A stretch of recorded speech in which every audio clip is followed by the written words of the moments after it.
여러분, 다니엘서 1장 1절에서 2절에 보면 하나님 말씀이 이렇게 시작합니다. 유다 왕 여호야김이 다스린 지 3년이 되는 해에 바벨론 왕 느부갓네살이 예루살렘에 이르러 성을 예우쌌더니 주께서 유다 왕 여호야김과 하나님의 전그릇 얼마를 그의 손에 넘기심에 그것을 가지고 신할 땅 자기 신들의 신전에 가져다가 그 신들의 보물 창고에 두었더라. 여러분, 이게 무슨 의미인지 아시겠습니까? 이게 무슨 의미냐면요, 구약시대 때에 이스라엘 나라 주변에 있는 나라들은 전쟁을 치루어서 승리를 하면 꼭 패전국, 싸움에서 진 나라의 신전에 있는 신상을 끄집어내어서 승리한 그 나라로 가지고 가서 승리한 그 나라의 최고 신을 모셔놓은 신전에다가 그 신상을 그 무릎 앞에 세워뒀었습니다. 왜 그렇게 하느냐면, 승리한 그 나라의 신이 전쟁에서 진 이 나라의 신보다 훨씬 더 위대한 신이고, 그리고 그 앞에 무릎 꿇고 있는 이 신은 열등한 신이다, 보잘것없는 신이다 하는 것을 그런 식으로 나타냈습니다. 그런데 우리 알다시피 우리 구약의 하나님은 형상을 가지지 않았지 않습니까? 그래서 우리 구약 성전에서는 신상이라는 게 존재하지 않습니다. 그러다 보니까 느부갓네살과 바벨론의 이 군인들이 유다를 공격해서 함락을 시키고는 하나님의 성전에 신상이 없으니까 그 성전에 있는 그릇들, 성구들 있지 않습니까? 그것들을 끄집어내어서 나왔는데 신상이 아니다 보니까 신상 앞에 두는 것이 아니라 신전의 보물창고에다가 집어 던져 놓았던 것이죠. 이게 무슨 의미냐면, 바로 하나님은 바벨론의 신들보다 열등한 신에 지나지 않는다 하는 그런 모욕과 치욕적인 그런 순간을 다니엘서 1장 1절에서 2절에 기록을 해놓은 겁니다. 여러분, 하나님께서 정말 열등한 신이기 때문에 그래서 성전에 있는 그 그릇들을 바벨론의 신전 창고에 집어 던져 놓는 이런 일이 일어난 거겠습니까? 아니에요. 하나님이 열등해서가 아니라 바벨론의 정치 지도자들, 종교 지도자들, 이스라엘 백성들, 그들이 우상을 섬기고 하나님 앞에 범죄하는 그 모든 일들 때문에 하나님의 나라가 위기에 빠지고, 하나님을 나타내는 성전의 그릇들은 저 이방 우상들이 섬기는 신전에 창고에 집어 던져 넣어지는 그런 안타까운 일들이 일어나 버렸던 것이죠. 한마디로 말하면 구약의 하나님의 나라는 위기에 빠져 있었던 것입니다. 바로 그 메시지로 다니엘서가 시작을 하는 거예요. 그런데 알고 보면 하나님의 나라만 위기에 빠져들어 있는 것이 아니라 다니엘도 말로 다 할 수 없는 그런 위기 속에 빠져 있다 하는 것을 보여주는 것이 다니엘서 2장의 내용입니다. 여러분, 우리 다니엘서 2장 내용들 다들 잘 알고 있지 않습니까? 느부갓네살 왕이 꿈에서 한 거대한 신상을 봤었는데 그 내용을 말해주지도 않고 바벨론의 박사와 술객들에게 이 꿈 내용 그 자체와 해석을 제시해내라, 그런 요구를 하는 그런 내용들이 기록되어 있죠. 다니엘서는 두 부분으로 나눌 수가 있는데, 다니엘서 2장 1절에서 24절까지가 첫 번째 부분이고, 바로 이 부분에서는 느부갓네살 왕이 자기가 꿈꾸고 꿈 내용과 해석을 박사와 술객들에게 빨리 제시해라 하는 그런 내용이 여기에 기록되어 있습니다. 그런데 여기 보면 9절에서 13절에 가면은요, 9절에서 13절에 가면 그냥 단순하게 꿈과 꿈 해석을 나에게 제시해라 이렇게 끝나는 것이 아니라 12절과 13절에 보면 왕이 분노한 가운데에 꿈 내용과의 해석을 제시해 주지 못하는 그 모든 바벨론의 지혜자들을 전부 다 죽이라고 그렇게 명령을 내리고 있습니다. 여러분, 이 처형 대상, 죽이라고 명령한 그 처형 대상에는 다니엘도 포함되어 있다는 거 아십니까? 여러분, 여기 다니엘도 포함이 되어 있는 거예요. 여러분, 이 부분을 여러분 우리 조금 고민하면서 생각해 볼 필요가 있습니다. 우리는 일반적으로 다니엘 하면 너무너무 지혜롭고 똑똑한 그런 사람, 그리고 바벨론과 페르시아의 총리로 살았던 그야말로 인생 자체를 꽃길만 걸어간 그런 사람으로 우리 일반적으로 생각을 합니다. 그렇지 않습니까? 그래서 아이를 낳고 돌잔치를 할 때 되면 목사님, 장로님 오셔가지고 돌잔치 예배 드릴 때에 기도를 하면은 항상 언급되는 인물이 누구입니까? 다니엘이죠. 이 아이가 자라서 다니엘처럼 그렇게 되게 해달라고 기도하죠. 뿐만 아니라 이제 9월달이 되면은 여러분들 자녀들 대학 수시 지원하지 않습니까? 그러면 고3들을 위한 학부모 기도, 그런 거 교회에서 하죠, 그죠? 그때 제일 인기 있는 사람이 누구입니까? 역시 다니엘입니다. 공부 별로 하지도 않았는데도 불구하고 다니엘처럼 그렇게 지혜롭게 이번 수능 잘 치게 해달라고 그렇게 늘 기도들 하고 있죠. 그런데 여러분, 다니엘서를 여러분들이 얼마나 꼼꼼하게 읽어보셨는지 모르겠지만은요, 다니엘서 1장 1절 이하에 보면 다니엘을 소개를 하면서 다니엘의 아버지가 누군지 언급을 하지 않는다는 걸 생각해 본 적이 있습니까? 다니엘의 부모님이 누군지 말이 없어요. 이사야, 예레미야, 에스겔 같은 이런 선지자들은 아버지가 누구인지 말할 뿐만 아니고 경우에 따라서는 할아버지가 누구인지도 밝히고 있는데 다니엘은 아버지가 누군지 말하지 않습니다. 다니엘이 바벨론의 포로로 끌려와 있다는 이 상황을 생각을 하면 다니엘이 포로로 끌려오는 그 전쟁통에 다니엘의 아버지와 어머니가 살았는지 죽었는지 어떻게 됐는지 전혀 성경은 밝히질 않고 있습니다. 여러분, 거기에다가 다니엘은 지금 바벨론에 이민 온 거 아니에요. 이민 온 거 아니지 않습니까? 유학 온 겁니까? 아니지 않습니까? 포로로 끌려와 있어요. 포로로 끌려와 있는 그런 삶을 살고 있는데 지금 다니엘서 2장에서는 느부갓네살 왕이 자신이 꿨던 그 꿈 내용, 그걸 어떻게 알아요? 그것과 해석을 제시해 주지 않으면 죽인다 하는 이 말도 되지 않는 이유 때문에 지금 당장 죽을 위기에 처해 있는 것이 다니엘입니다.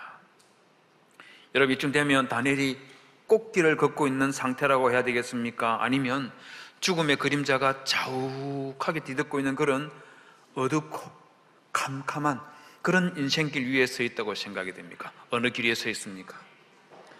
여러분, 혹시 제가 이렇게 말씀 들으니까 여러분들 중에 아무렴 느부갓네살 왕이 바벨론의 모든 지혜자들을 죽이라고 그렇게 말했지만 설마 그들을 전부 다 죽일까? 이렇게 생각하실지 모르겠어요.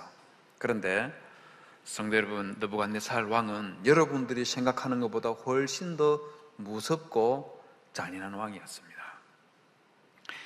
예레미야가 2장 20절에서 21절에 보면은요, 저기 보면 느부갓네살과 바벨론의 군인들이 유다와 예루살렘을 공격해서 저질렀던 만행들 때문에 예레미야가 하나님 앞에 눈물로 기도하면서 불렀던 노래가 기록되어 있습니다. 2장 20절에 보면 여호와여 보시옵소서, 주께서 누구에게 이같이 행하셨는지요? 여인들이 어찌 자기 열매 곧 그들이 낳은 아이들을 먹으며 제사장들과 선자들이 어찌 주의 성소에서 죽임을 당하오리이까? 늙은이와 젊은이가 다 길바닥에 엎드러져 싸우며 내 처녀들과 내 청년들이 칼에 쓰러졌나이다.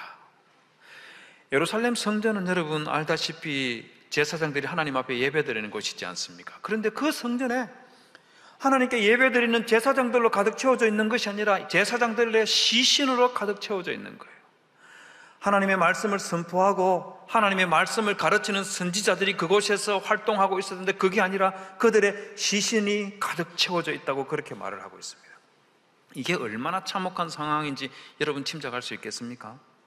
저는 초등학교 2학년 때에 한 여인이 자신의 남편의 휘두른 칼에 찔려서 죽은 시신을 본 적이 있습니다. 그 여인을 리어카에 싣고 눕혀놓고 그 위에 이미 죽은 상태였어요. 가만히로 사람들이 보지 못하게 덮어놨는데 그랬음에도 불구하고 리어카 그 바닥으로 붉은 피가 뚝뚝뚝뚝 흘러내리는 그 장면을 제가 봤었습니다. 그때 받았던 충격이 얼마나 컸던지 그게 무려 55년이라는 세월이 흘렀음에도 불구하고 저희 머릿속에 선명하게 그때 그 장면이 제 머릿속에 남아 있습니다. 정확하게 그곳이 어느 장소였고 그게 어떤 모습으로 지금 이 리어커를 끌고 병원으로 달려가고 있는 상황이 지금도 머릿속에 그대로 남아 있습니다. 여러분, 사람 한 명 죽는 것을 봐도 이렇게 두렵고 트라우마가 생기는 일인데, 예루살렘 거리에 21절 보십시오. 늙은이와 젊은이가 다 길바닥에 엎드려져 싸우면 내 처녀들과 내 청년들이 칼에 쓰러졌나이다 하는 것처럼 온통 시신들이 널려 있는 거예요. 그 참혹한 광경을 보고 예레미야가 얼마나 가슴이 아프고 눈물이 났던지 20절 전반부에 보면 이 일을 저지른 사람이 느부갓네살과 바벨론의 군인들이었음에도 불구하고 20절 보십시오. 여호와여 보시옵소서, 주께서 누구에게 이같이 행하셨는지요. 하나님을 보고 느부갓네살 왕이 했다 이렇게 말하는 것이 아니라, 주여 하나님이여 당신께서 이렇게 한 거 아닙니까? 이러면서 울부짖는 거예요. 얼마나 가슴이 아프고 얼마나 눈물이 났으면 하나님께 이렇게 원망의 노래를 부르고 있다는 것입니다. 여러분, 이 느부갓네살이 왕으로 통치하는 중에 연대기를 남겼습니다.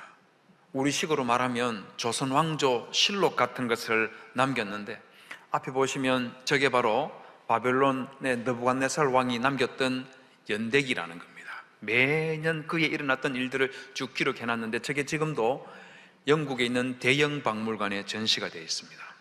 저기 보면은요, 저런 내용들이 쭉 기록되어 있어요.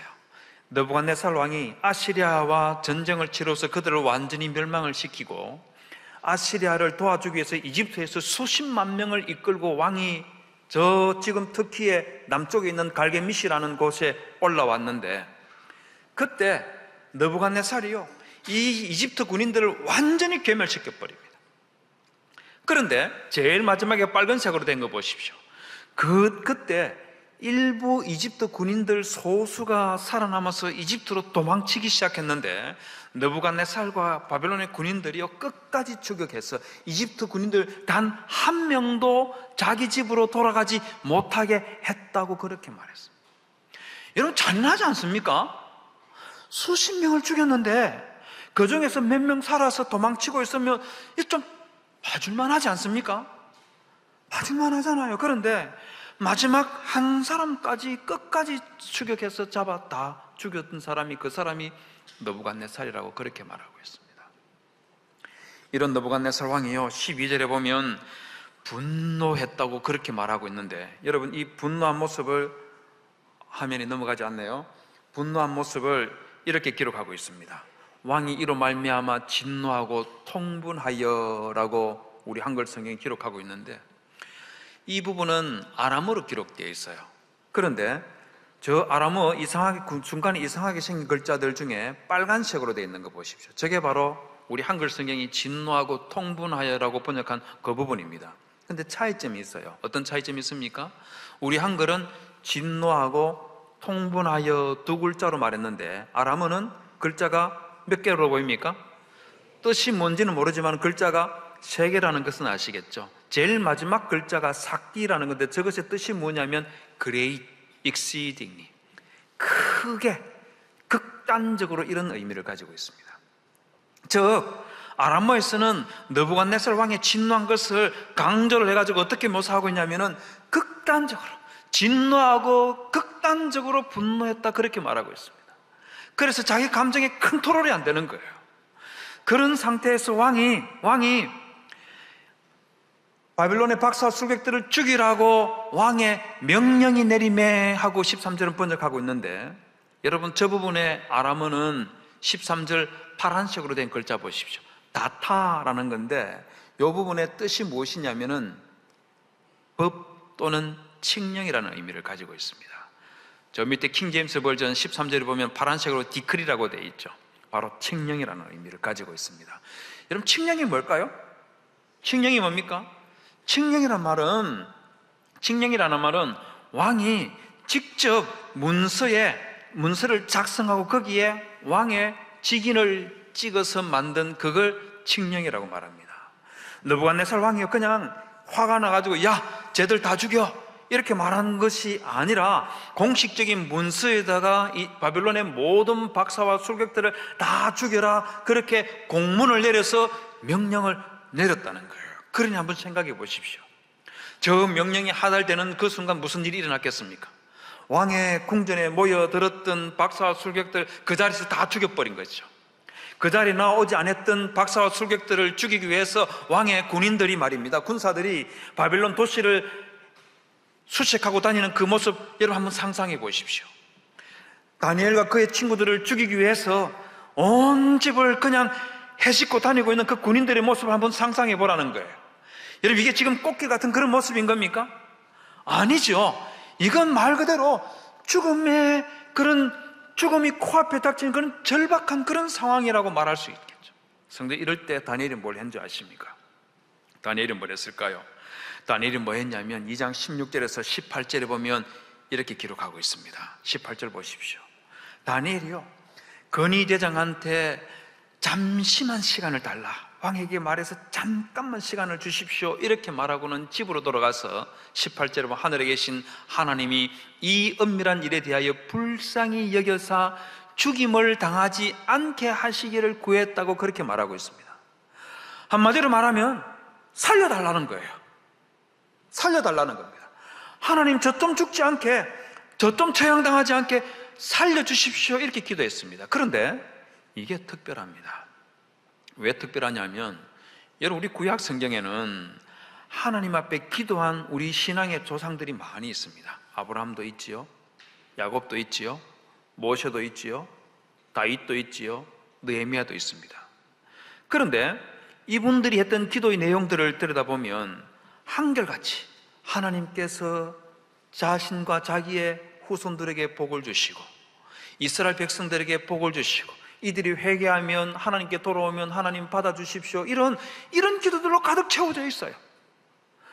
그런데 어느 누구도 하나님 저 목숨 좀 살려주십시오 이런 기도를 하는 예가 없는데, 다니엘은 유일하게 하나님 저 목숨 좀 살려주십시오 이렇게 기도했다는 거예요.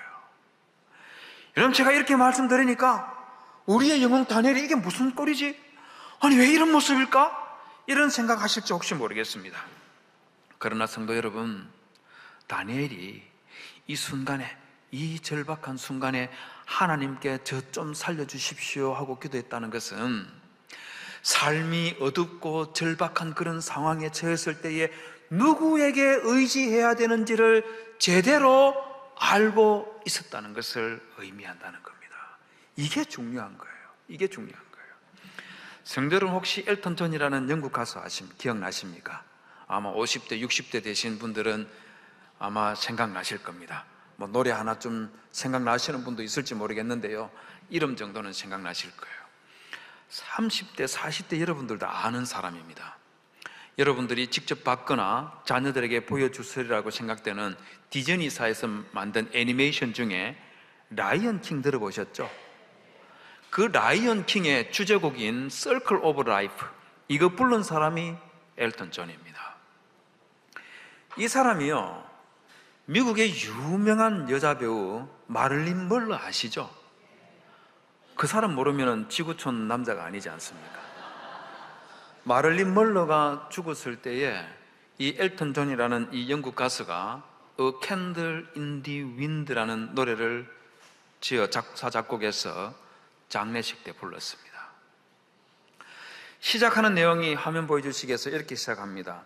Goodbye Norma Jean. 마릴린 멀로의 본명이 노르마 진인데 Goodbye Norma Jean. Though I never knew you at all.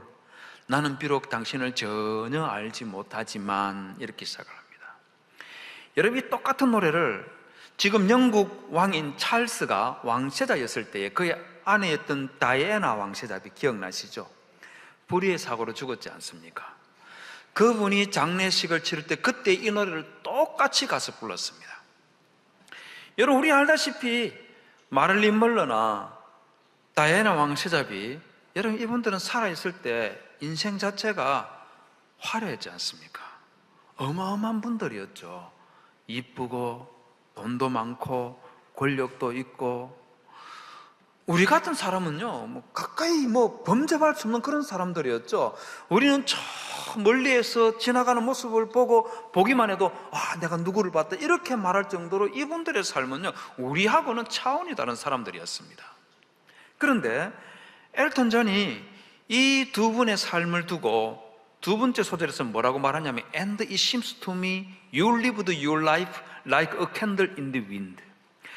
내가 보기에 당신은 당신들의 삶을 바람 앞에 놓여 있는 촛불 같은 삶을 살았습니다. 그렇게 말했습니다.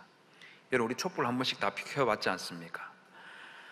생일날 케이크에 촛불 그거 우리 다 켜봤잖아요. 여러분, 촛 켰을 때 우리 공통적으로 경험하는 게 무엇이냐면 바람이 조금만 있으면 이 촛불이 바람 부는 반대 방향으로 이리 휘청했다가 저리 휘청했다가 그러잖아요. 뿐만 아니라 바람이 조금만 세면 곧 꺼질 듯이 파르르 뜨다가 말이에요, 좀 세게 불면 확 꺼져버리는 것이고, 바람이 좀 사그러들면 다시 피어올랐다가 바람이 또 좀 세게 불면 곧 꺼질 듯이 파르르 떨리는 거, 여러분 다 경험했잖아요. 이 두 분의 삶이 이랬다는 거예요. 삶 자체가 너무너무 불안하고 너무너무 위태로운 그런 삶을 살았다는 겁니다. 그런데 엘튼 존은 이 두 분에게 이보다 더 심각한 일이 있었다고 그렇게 말합니다. 제일 마지막 부분 보십시오. Never knowing who to cling to when the rain set in. 무슨 말이냐면요, 비가 내리기 시작하는데 누구에게 메어 달려야 할지 결코 알지 못했다. 여러분, 바람 앞에 촛불 같은 그런 인생이 비가 내리면 어떻게 되는 겁니까? 이건 꺼지는 거잖아요.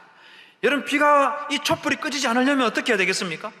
처마 밑에 들어가든지 아니면 우산을 쓰고 가는 사람이 있으면 그 우산 밑에 뛰어 들어가서 우산 좀 쓰게 해달라고 그렇게 메어 달려야 되는지 그래야 되는 거 아닙니까? 그런데 마를린 멀러나 다이애나 왕시다비는요, 비가 내리기 시작해서 촛불이 꺼지려고 하는 그 순간에 누구에게 메어 달려야 할지 결코 알지 못했다는 거예요. 아니, 메어 달려서 도움을 구할 수 있는 존재가 아예 없었다는 거예요. 그런데 성도 여러분, 우리는 다르다는 거 아십니까? 우리도 우리에게 마치 바람 앞에 촛불 같은 그런 일들이 일어날 수 있지만 우리에게는 우리를 돕는 분이 있고 우리가 의지할 수 있는 분이 있다는 것 여러분 믿으십니까? 시편 121편 1절을 보십시오. 내가 산을 향하여 눈을 들리라. 나의 도움이 어디서 올꼬? 성도 여러분, 나의 도움이 어디서 온다는 겁니까? 2절에서 나의 도움은 천지를 일으키신 여호와에게서로다 라고 말하고 있는 것처럼 천지를 창조하신 우리 하나님 아버지께서 여러분들의 도움이시라는 것을 믿으십니까? 여러분, 성도 여러분, 그렇다면 여러분들의 인생 속에 마치 여러분들의 삶의 바람 앞에 놓여있는 촛불 같은 그런 일이 일어날 때 다니엘처럼 하나님 앞에 메어 달리는 성도님들이 되시기를 주님의 이름으로 부탁을 드립니다. 비가 내려서 얼굴에 온몸에 비에 젖고 얼굴에 이 빗물인지 눈물인지 알 수 없는 그런 액체가 타고 내릴 때 그때 그 빗 속에 우두커니 서 있지 마시고 그 빗 속에 방황하며 서 있지 마시고 우리의 피난처이신 주 예수 그리스도께 나와서 그분이 여러분들을 위해 행하시는 크고 위대한 일들을 경험하시는 성도님들이 되시기를 주님의 이름으로 부탁을 드립니다. 여러분들의 삶을 위해서 기도하시고 이 교회를 위해서 하나님 아버지 우리를 도와주옵소서. 전능하신 하나님 아버지 이 교회를 살려주시옵소서. 우리를 세워주시옵소서. 기도하시는 성도님들이 되시기를 주님의 이름으로 부탁을 드립니다. 여러분, 또한 다니엘서는요, 이런 위기의 순간 우리는 하나님의 나라를 바라봐야 된다 하는 것을 가르쳐주고 있습니다. 다니엘서 둘째 부분은 2장 25절에서 49절까지인데 이 부분에서 다니엘은 하나님으로부터 받아서 알게 되었던 그 느부갓네살의 꿈 내용과 해석을 제공해주고 있습니다. 이걸 통해서 그냥 우리 하나님께서는요, 느부갓네살 왕이 말해주지 않는 그 은밀한 일들을 알려줄 수 있는 분이다 하는 것만 말하는 것이 아니라 그 꿈 내용이 금과 은과 동과 철로 되어 있는 미래의 제국들이지 않습니까? 그 제국의 역사들, 우리 사람들이 한 번도 경험해 보지 못했던 그 인류의 미래에 일어날 제국의 역사들을 우리 하나님께서는 아신다는 것이죠. 여러분, 그건 그냥 안다는 것이 아니라 우리 하나님께서 그런 제국의 역사를 통치하시고 섭리하신다 하는 것을 보여주시는 겁니다. 그런데 우리 하나님께서는 이것만 말씀해 주시는 것이 아니라 이 미래의 제국들이 이어가는 그런 시대에 우리 성도들은 하나님 나라의 미래에 대한 소망을 가슴에 품고 살아야 된다 하는 것을 또한 보여준다는 것이죠. 성도 여러분, 제가 이렇게 말씀을 드리니까 내가 그것까지 생각을 해야 되나? 내 살기도 좀 바빠 죽겠는데 교회 일까지 내가 신경을 써야 되나? 이런 생각하실지 모르겠어요. 여러분, 그러나 그렇지 않습니다. 혹시 여러분 까르페 디엠이라는 말 들어봤습니까? 까르페 디엠, 현재를 잡아라 또는 현재를 즐기라 하는 그런 뜻을 가지고 있죠. 저는 여러분 이 까르페 디엠이라는 말이 전 세계에 알려지게 된 데에는요, 앞에 보시는 장면 한번 보여주시겠습니까? 죽은 시인의 사회로 알려져 있는 Dead Poet Society라는 저 영화 때문입니다. 저 영화에 보면은요, 주인공 로빈 윌리엄스라는 미국의 유명한 배우인데요, 이 사람이 미국의 아이비리그, 우리나라로 치면은 서울대, 연고대 가려고 공부밖에 하지 않는 그런 학생들에게 가서 까르페 디엠, 현재를 즐기라, 현재를 잡아라, 그런 이야기를 합니다. 저는 저 영화를 미국에 유학 가면서 처음 탔던 그 비행기 안에서 이 영화를 처음 봤었어요. 제가 얼마나 감동을 받았는지, 미국 도착해서 유학을 시작하면 공부만 할 게 아니라 좀 놀아야 되겠구나, 이 생각을 확 가지게 만들어줬습니다. 뿐만 아니라 저 로빈 윌리엄스 저 학생들 책상 위에 올라가가지고 주머니에 손 딱 집어넣고 와이셔츠만 딱 입고 강의하는 모습 보십시오. 너무 멋있지 않습니까? 제가 너무 멋있게 보여가지고 저도 한국 돌아가서 교수를 하게 되면 책상 위에 올라가서 한번 강의를 한번 해봐야 되겠다, 생각만 해보고 실천에는 절대로 옮기지 못했습니다. 아마 실천했더라면 제가 잘렸겠죠, 그죠? 그런데 까르페 디엠이라는 이 말을 처음 했던 사람은 로빈 윌리엄스가 아니고 지금부터 2100년 전인 기원전 1세기 때에 로마의 쾌락주의자, 이자 시인이었던 호라티우스라는 사람이 이 말을 처음 했었습니다. 여러분, 이 말을 처음 했을 때 로마가 발칵 뒤집혀졌습니다. 야, 그래, 현재를 즐겨야지. 우리가 언제까지 전쟁만 할 거야. 현재를 우리 좀 즐기자. 이러면서요, 이게 수백 년 동안 영향을 끼쳤습니다. 지금도 까르페 디엠 모르는 사람이 없지 않습니까? 그런데 호라티우스가 이 말을 하고 나서 약 500년이 지나고 난 다음에 제롬이라는 초대교회의 유명한 교부가 있습니다. 성직자가 있어요. 이분이 호라티우스를 이렇게 비판합니다. 그리스도와 벨리알이 무슨 조화를 이룰 수 있으며 호라티우스와 시편 기자가 무슨 상관이 있느냐. 호라티우스를 비판하면서요, 벨리알 즉 사탄을 언급했습니다. 신랄하게 비판하고 있는 거죠. 왜 그랬을까요? 왜 그러냐면 이 호라티우스의 시 내용에 현재를 즐기라 이 말만 한 것이 아니라 저 뒷부분에 이상하게 생긴 라틴어 있죠. 저기 보면 쿠암, 가급적이면 미니멈, 최소한, 크레둘라, 믿으라, 포스테로, 미래에 대해서는 가급적이면 조금만 믿고, 아니 믿지 말라는 거예요. 미래에 대해서는 믿지 말고 현재를 즐겨라, 현재를 잡아라, 이렇게 말했다는 거죠. 여러분, 저는 성도 여러분들도 현재를 소중하게 여기고 우리의 삶을 즐거워할 줄 알아야 된다고 저는 생각을 합니다. 왜 그러냐면요, 하나님께서 여러분들에게 인생을 선물로 주셨지 않습니까? 우리에게 삶을 주셨잖아요. 이 삶을 선물로 주셨는데 이 삶을 소중하게 여기고 즐거워할 줄도 알고 기뻐할 줄도 알고 그래야 되는 것이지, 매번 슬퍼하고 왜 나는 살게 됐을까, 왜 나는 태어났을까, 이러면 안 된다는 거예요. 좀 기뻐하고 즐거워할 줄 알아야 되는 것이죠. 그런데 여러분, 성도 여러분, 우리 사람은요, 미래를 포기해버리고 현재만 즐길 수 있는 그런 존재가 절대로 아니라는 거 아십니까? 여러분, 농부들은 가을에 거두어들일 그 추수를 생각하면서 봄에 땀을 흘리면서 씨를 뿌려야 되는 겁니다. 여러분들은 여러분들의 자신의 미래와 여러분들의 가정의 미래를 생각하고 내일 아침에 출근하셔야죠. 그거 안 해버리면 여러분들의 미래와 여러분들의 가정의 미래라는 것은 없는 것이지 않습니까? 그렇기 때문에 지금 당장 힘들고 어려운 일이 있어도 우리 그리스도인들은요, 그거 이겨내고 그거 극복하고 우리의 미래, 내 자신의 미래와 가정의 미래를 생각하며 그거 이겨내고 극복해내야 되는 겁니다. 그런데 우리 그리스도인은 여기에 멈추면 되는 게 아니에요. 우리 그리스도인은 한 걸음 더 나아가서 하나님 나라의 그 미래까지 마음에 늘 품고 살아야 된다는 겁니다. 왜 그런지 아십니까? 생각해 보십시오. 여러분들이 수고하고 노력해서 아무리 커다란 성취를 이뤄내고 성공했다 하더라도 우리가 살고 있는 이 사회가, 우리나라가 소돔과 고모라처럼 되어버리면 우리가 일구는 성공과 성취라는 게 무슨 의미가 있습니까? 다 망해버리는데, 끝장나버리는데, 그 끝장난 사회 속에서 내가 성공하고 내가 이뤄놓은 것, 그게 무슨 의미가 있어요? 그러니 하나님 나라의 미래가 이 땅에 임하기를 사모해야 된다는 것이죠. 다니엘 2장이 바로 이것을 말해주고 있다는 겁니다.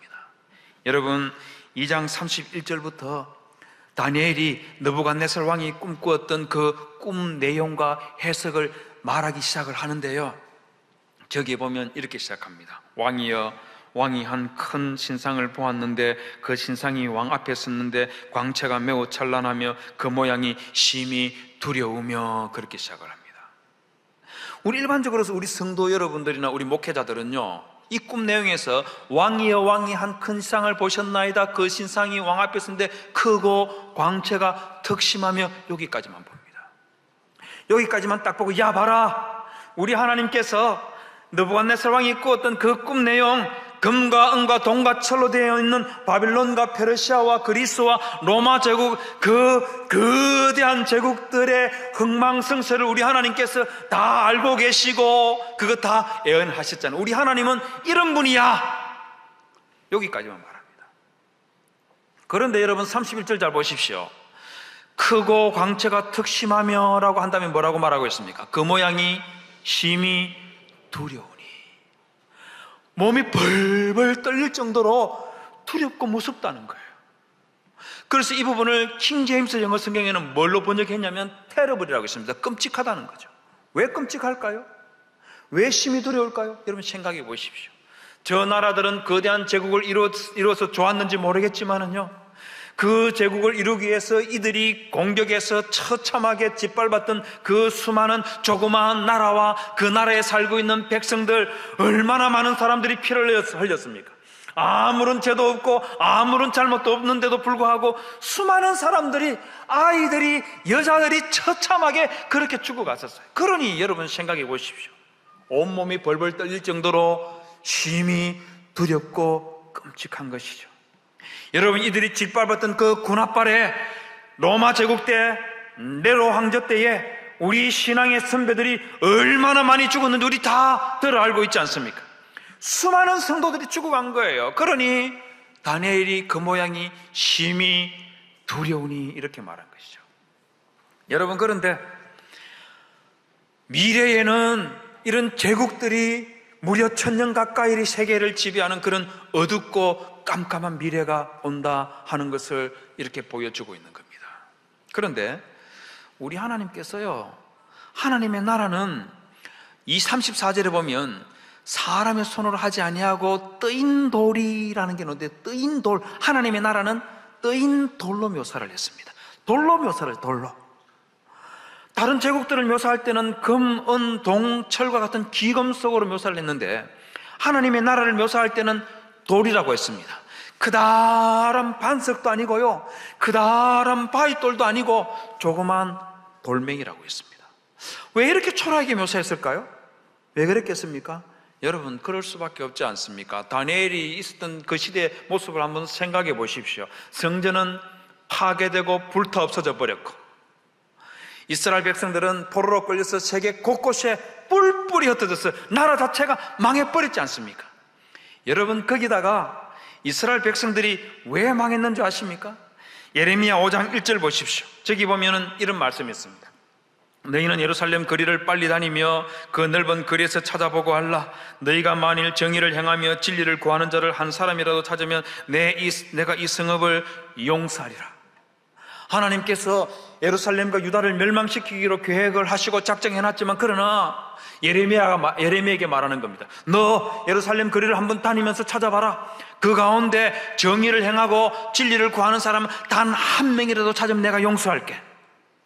여러분, 예루살렘에 제사장들이 수없이 많이 있었고 선지자들이 그렇게 많이 있었지만 하나님 앞에서 제대로 된 제사장 선지 하나 없었다는 거예요. 성도들이 그렇게 많이 있었지만 하나님 앞에 마음에 합당한 그런 사람이 한 명도 없었다는 겁니다. 그러니 생각해 보세요. 하나님의 나라를 이 조그만 돌멩이로 묘사할 수밖에 없었지 않겠습니까? 그런데 우리 하나님께서 뭐라고 말하느냐 하면, 저 미래에 제국들이 천년을 통치하면서 그들이 자기의 잘남을 뽐내는 그때에, 지금 이 하나님의 나라는 조그만 돌멩이에 지나지 않지만 그때가 되면 이 우상을 친 돌이 태산을 이루는 때가 온다, 그렇게 말합니다. 메시아 우리의 주님께서 오시는 그때가 되면 이 돌멩이가요 온 세계에 가득하게 되는 날이 온다, 이렇게 말씀을 하십니다. 여러분, 그런데 여러분 아멘 했지만 정말 여러분들은 신앙이 좋은 것 같아요. 여러분, 그런데 한번 생각해 보십시오. 다니엘 시대 때의 유대인이라고 여러분들이 그때 사람이라고 생각하고 하나님께서 이 말씀을 하시면 여러분 이거 믿을 수 있겠어요? 성전 없어졌습니다. 하나님의 성전에 있던 기물들은 바벨론의 우상의 신전에 보물창고에 다 집어던져 넣어버렸어요. 백성들은 뿔뿔이 흩어지고 아무도 안 남았습니다. 그런데 미래의 하나님의 나라가 온 세계에 가득 차게 된다, 이렇게 말하면 여러분 믿을 수 있겠어요? 저는 못 믿을 것 같습니다. 저는 못 믿겠어요. 솔직히 못 믿겠습니다. 그런데 다니엘은 믿었습니다. 여러분, 36절부터 44절까지 45절 전반부까지 다니엘이 이 꿈의 내용의 의미가 무엇인지 해석을 쭉 다 말해주고 나서 제일 마지막에 이 말을 합니다. 이 꿈은 참되고 이 해석은 확실하니이다. 여러분, 이 말은 하나님께서 다니엘에게 보여줬던 느부갓네살의 꿈 내용과 해석이 아니라는 거 아시겠습니까? 요 말은요 꿈 내용과 해석이 아니고 그 꿈 내용과의 해석은 참되고 확실합니다 하면서 다니엘 자기 마음에 있는 믿음과 신앙을 이렇게 노출해 버린 거예요. 그것도 자기 목숨을 죽이려고 했던 그 느부갓네살 왕 앞에서 당신의 나라는 저 금과 같은 그런 거대하고 화려하고 찬란한 나라이지만, 그러나 우리 하나님께서 당신의 나라를 쳐 부숴버리고 하나님께서 이 손대지 아니한 이 돌로 전 세계에 가득 채우는 그런 일이 일어날 건데, 이 꿈은 참되고 이 해석은 확실합니다. 자기 신앙을 이렇게 노출해버린 거예요. 여러분, 이 다니엘과 비슷한 나이에, 다니엘과 비슷한 상황에 있으면서 다니엘과 비슷한 신앙을 가졌던 사람이 한 사람 있습니다. 여러분들이 아는 사람입니다. 우리나라 사람입니다. 그 사람은 바로 유관순 성도입니다. 천안에 가면 독립기념관이 있다는 거 아시죠? 그 독립기념관에 가면 독립운동에 참여했던 우리의 선배들이 남겼던 명언을 돌비석에다가 새겨서 독립기념관 이곳저곳에 세워놨습니다. 제가 정확하게 헤아려보지 않아서 정확한 개수는 모르겠지만 최소한 100개에서 한 200개 정도 됩니다. 그런데 그 명언을 새겨놓은 돌비석들 가운데에 기도문이 딱 하나 있어요. 누구의 기도문일까요? 유관순 성도가 남긴 기도문입니다. 기도문의 내용이 이렇습니다. 오 하나님이시여, 이제 시간이 임박하였습니다. 원수회를 물리쳐 주시고 이 땅에 자유와 독립을 주소서. 내일 그 사할 각 대표들에게 더욱 용기와 힘을 주시고 이로 말미암아 이 민족의 행복한 땅이 되게 하소서. 주여 같이 하시고 이 소녀에게 용기와 힘을 주옵소서. 대한독립 만세, 대한독립 만세. 여러분, 우리 알다시피 지금부터 백수십 년 전에 일본 제국이 마치 바벨론과 로마 제국처럼 우리나라를 그냥 총칼로 덮쳐서 그대로 짓밟아 삼켜버렸던 게 바로 그 일본의 모습이지 않습니까? 그런데 유관순은요, 해일처럼 밀려와서 우리나라를 덮쳐버렸던 그 일본 제국을 몰아내고 이 땅에 자유와 독립을 줄 수 있는 유일한 분은 하나님이라고 그렇게 믿고 있는 거예요. 그런데 여러분, 유관순의 기도를 들다 보면 유관순 성도는 그냥 단순하게 망한 조선의 회복과 자유와 독립만을 꿈꿨던 것이 아니라 그 이상이었던 것 같아요. 여러분, 저 빨간색으로 되어 있는 글자 보십시오. 이 민족의 행복한 땅이 되게 하소서. 주여 같이 하시고 라는 저 말을 보면은요, 유관순 성도는 그냥 이 땅에 자유와 독립을 꿈꿨던 것이 아니라 이 민족의 행복한 땅, 모든 사람이 행복하게 살아가는 그런 나라, 바로 우리 하나님의 나라가 이 조선 땅에 임하기를 바라고 희망하며 저 기도를 한 게 아닌가, 그런 생각이 들게 만들어준다는 것이죠. 여러분, 100년 전 이 땅에 예수를 믿었던 사람이 몇 명이나 됐겠습니까? 몇 명이나 됐을 것 같아요. 저 유관순의 고향 천안 병천, 우리 신대원에 있는 천안 병천 저 깡촌 한번 가보십시오. 거기에 예수 믿는 사람이 몇 명쯤 되었을지 한번 가보십시오. 소수의 기독교인들이 있는 그때에 그야말로 소수의 사람들이 예수 믿고 예수 이름을 알게 되는 그 시기에 유관순은요, 이 땅에 하나님의 나라가 임하기를 소망하며 하나님 앞에 저렇게 기도했다는 것입니다. 성도 여러분, 우리도 이거 생각하면서 우리도 다니엘과 유관순처럼 하나님 나라의 미래에 대한 그 소망을 가슴에 좀 품읍시다.